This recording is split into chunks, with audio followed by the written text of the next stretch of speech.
Genesis 41. After 2 whole years, Pharaoh dreamed that he was standing by the Nile, and behold, there came up out of the Nile 7 cows, attractive and plump, and they fed in the reed grass. And behold, 7 other cows, ugly and thin, came up out of the Nile after them, and stood by the other cows on the bank of the Nile. And the ugly, thin cows ate up the 7 attractive, plump cows. And Pharaoh awoke, and he fell asleep, and dreamed a second time. And behold, 7 ears of grain, plump and good, were growing on one stalk. And behold, after them sprouted 7 ears, thin and blind, by the east wind. And the thin ears swallowed up the 7 plump, full ears. And Pharaoh awoke, and behold, it was a dream.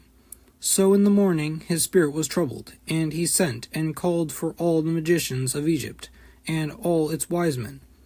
Pharaoh told them his dreams, but there was none who could interpret them to Pharaoh. Then the chief cupbearer said to Pharaoh, I remember my offenses today, when Pharaoh was angry with his servants, and put me and the chief baker in custody in the house of the captain of the guard. We dreamed on the same night, he and I, each having a dream with its own interpretation. A young Hebrew was there with us, a servant of the captain of the guard. When we told him, he interpreted our dreams to us, giving an interpretation to each man according to his dream. And as he interpreted to us, so it came about. I was restored to my office, and the baker was hanged. Then Pharaoh sent and called Joseph, and they quickly brought him out of the pit. And when he had shaved himself and changed his clothes, he came in before Pharaoh. And Pharaoh said to Joseph, I have had a dream, and there is no one who can interpret it. I have heard it said of you that when you hear a dream, you can interpret it. Joseph answered Pharaoh, It is not in me. God will give Pharaoh a favorable answer. Then Pharaoh said to Joseph, Behold, in my dream I was standing on the banks of the Nile. 7 cows, plump and attractive, came up out of the Nile, and fed in the reed grass. 7 other cows came up after them, poor and very ugly and thin, such as I had never seen in all the land of Egypt.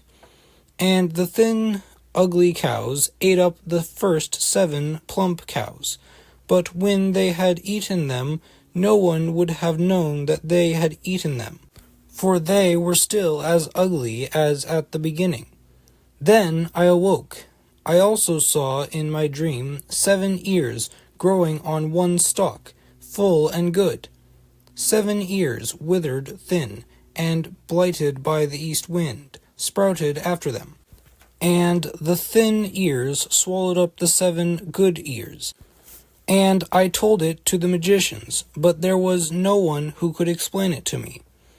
Then Joseph said to Pharaoh, The dreams of Pharaoh are one. God has revealed to Pharaoh what he is about to do.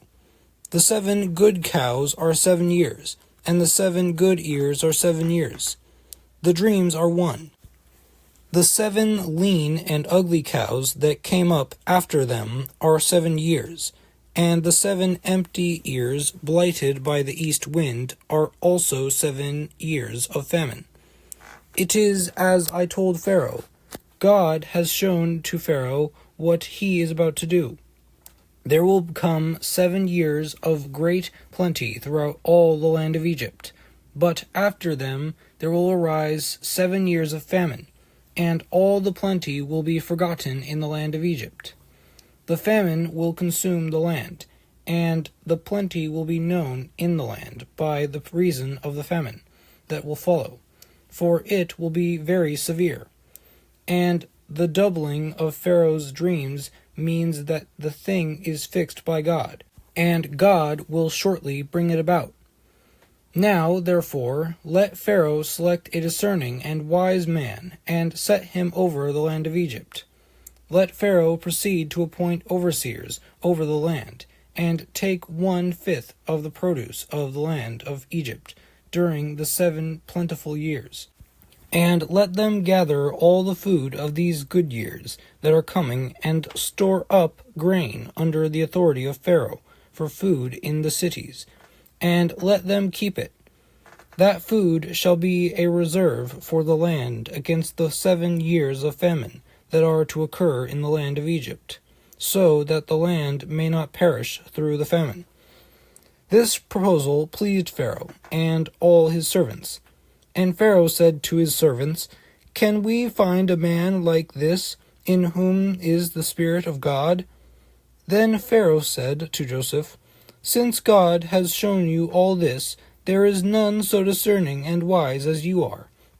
You shall be over my house, and all my people shall order themselves as you command. Only as regards the throne will I be greater than you.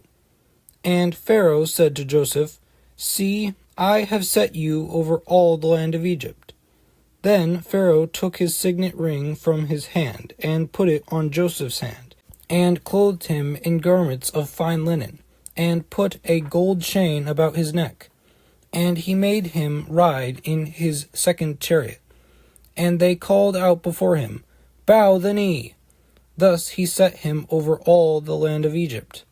Moreover, Pharaoh said to Joseph, I am Pharaoh, and without your consent no one shall lift up hand or foot in all the land of Egypt.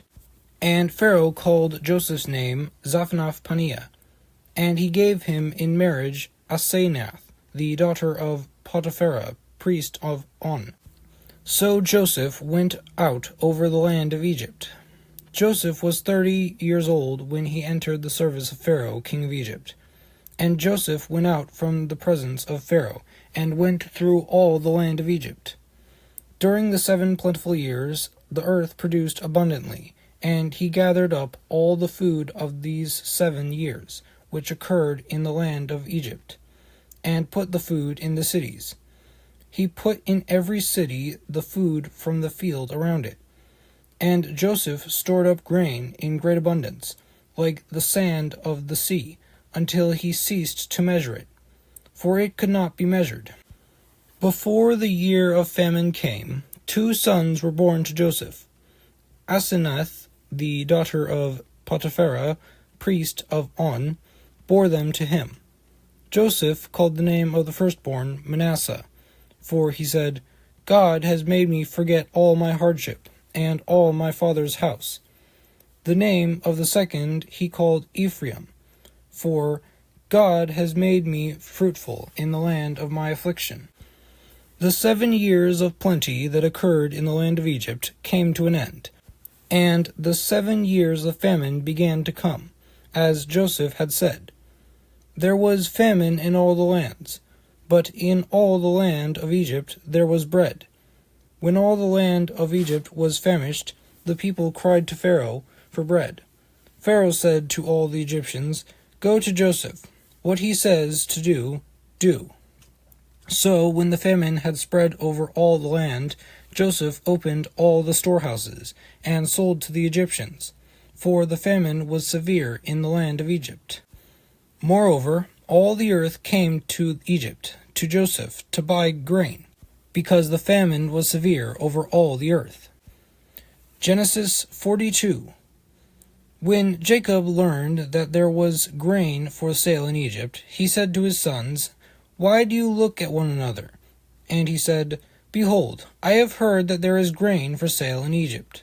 Go down and buy grain for us there, that we may live, and not die. So 10 of Joseph's brothers went down to buy grain in Egypt. But Jacob did not send Benjamin, Joseph's brother, with his brothers, for he feared that harm might happen to him. Thus the sons of Israel came to buy among the others who came, for the famine was in the land of Canaan. Now Joseph was governor over the land. He was the one who sold to all the people of the land. And Joseph's brothers came and bowed themselves before him, with their faces to the ground. Joseph saw his brothers and recognized them, but he treated them like strangers, and spoke roughly to them. Where do you come from? He said. They said, From the land of Canaan, to buy food. And Joseph recognized his brothers, but they did not recognize him. And Joseph remembered the dreams that he had dreamed of them. And he said to them, "You are spies. You have come to see the nakedness of the land." They said to him, "No, my lord, your servants have come to buy food. We are all sons of one man. We are honest men. Your servants have never been spies." He said to them, "No, it is the nakedness of the land that you have come to see." And they said, "We, your servants, are 12 brothers, the sons of one man in the land of Canaan. And behold, the youngest is this day with our father, and one is no more." But Joseph said to them, "It is as I said to you, you are spies. By this you shall be tested, by the life of Pharaoh. You shall not go from this place, unless your youngest brother comes here. Send one of you, and let him bring your brother, while you remain confined, that your words may be tested, whether there is truth in you. Or else, by the life of Pharaoh, surely you are spies." And he put them all together in custody for 3 days. On the 3rd day Joseph said to them, "Do this, and you will live, for I fear God. If you are honest men, let one of your brothers remain confined, where you are in custody, and let the rest go and carry grain for the famine of your households, and bring your youngest brother to me. So your words will be verified, and you shall not die." And they did so. Then they said to one another, "In truth we are guilty concerning our brother, in that we saw the distress of his soul, when he begged us, and we did not listen. That is why this distress has come upon us." And Reuben answered them, "Did I not tell you not to sin against the boy? But you did not listen. So now there comes a reckoning for his blood." They did not know that Joseph understood them, for there was an interpreter between them. Then he turned away from them and wept. And he returned to them and spoke to them. And he took Simeon from them and bound him before their eyes. And Joseph gave orders to fill their bags with grain, and to replace every man's money in his sack, and to give them provisions for the journey. This was done for them. Then they loaded their donkeys with their grain, and departed. And as one of them opened his sack to give his donkey fodder at the lodging place, he saw his money in the mouth of his sack. He said to his brothers, "My money has been put back. Here it is in the mouth of my sack." At this their hearts failed them, and they turned trembling to one another, saying, "What is this that God has done to us?" When they came to Jacob their father in the land of Canaan, they told him all that had happened to them, saying, "The man, the lord of the land, spoke roughly to us, and took us to be spies of the land. But we said to him, 'We are honest men. We have never been spies. We are 12 brothers, sons of our father. One is no more, and the youngest is this day with our father in the land of Canaan.' Then the man, the lord of the land, said to us, 'By this I shall know that you are honest men. Leave one of your brothers with me, and take grain for the famine of your households, and go your way. Bring your youngest brother to me. Then I shall know that you are not spies, but honest men, and I will deliver your brother to you, and you shall trade in the land.' As they emptied their sacks, behold, every man's bundle of money was in his sack.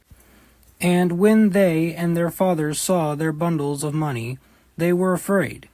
And Jacob their father said to them, 'You have bereaved me of my children.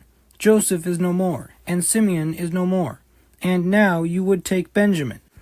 All this has come against me.' Then Reuben said to his father, 'Kill my 2 sons if I do not bring him back to you. Put him in my hands, and I will bring him back to you.' But he said, 'My son shall not go down with you, for his brother is dead, and he is the only one left. If harm should happen to him on the journey that you are to make, you would bring down my gray hairs with sorrow to Sheol.'